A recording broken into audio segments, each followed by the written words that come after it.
Me, 27F, and my golden retriever Max, 6 years old, 85 pounds of chaos and fur, have been through a lot together. I rescued him when he was just this tiny fluff ball that could fit in my lap, but somewhere along the way, he decided he was basically a furry wrecking ball with legs. He doesn't walk like normal dogs. Oh no, he barrels forward like he's in the finals of the Iditarod, and I'm the unfortunate sled. He has a deep hatred for squirrels, vacuum cleaners, and literally anyone wearing a hat.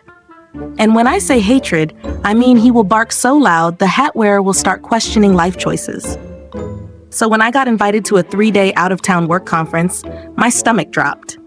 My usual dog sitter was booked. My parents? Out of town? My friends? Busy or smart enough to say no before I could even finish asking. Which is how I ended up hiring this guy, Dave. He had great reviews on the pet sitting app. I'm talking, he's a dog whisperer level glowing comments. When he came for the meet and greet, he even wore a Dogs People t-shirt. I thought, okay, this is fate. Max will love him. Spoiler alert, it was not fate. Fate would have told me to cancel my trip. Day 1, I'm barely 40 minutes into my conference when my phone rings.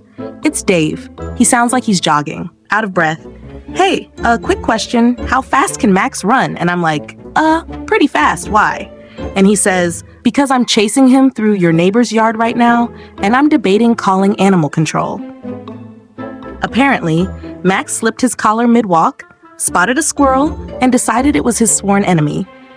Dave tried to keep up, but Max led him on a full-blown action movie chase scene, including Dave vaulting over 2 hedges and accidentally crashing a backyard birthday party.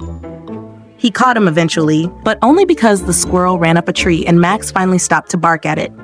I told myself, okay, rough start, but maybe it's all uphill from here. That night, my phone rings again. Dave says, so just a heads up, your dog might have eaten something. My heart drops. What something? And he goes, a pair of socks. Mine, while I was wearing them. I didn't even want details at that point. He sounded mildly panicked, so I told him to keep an eye on Max and update me. At 2:14 a.m., I get a text. Max threw up on your couch, but don't worry, I cleaned it. Kind of. Kind of?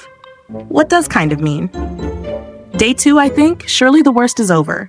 Wrong. My phone buzzes at noon and Dave opens with, how do you feel about goats? I just stared at my phone for a solid 10 seconds. What? And he says Max slipped his leash again and now we're in some kind of petting zoo. There are goats. One is eating my shirt. I open my security camera app and there's Max in my neighbor's yard, surrounded by 3 goats, looking like he's living his best life. There's also an older man holding a rake and glaring at Dave like he just trespassed into a sacred pasture. That night, I FaceTime Dave to check in. He looks wrecked. His hair is sticking up like he's been electrocuted. There's a suspicious paw print on his cheek. And in the background, Max is chewing something. Dave? Is that my bread? He glances back and sighs. It was. Day 3, Dave doesn't even bother saying hello. He just goes, I think Max is trying to break me. I ask what happened. He says, he figured out how to open the fridge. He ate half a rotisserie chicken, then he hid the bones under your pillow.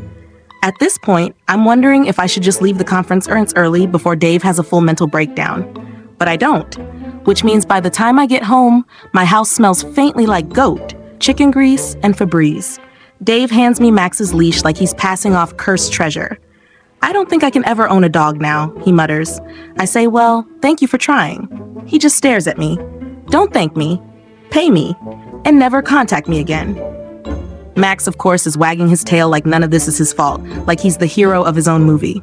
2 days later, I get a notification from the pet sitting app. Dave left a review. It reads, Max is spirited, strong, surprisingly fast, will eat your socks, your food, and your will to live. 5 out of 5 would not sit again. And honestly, fair.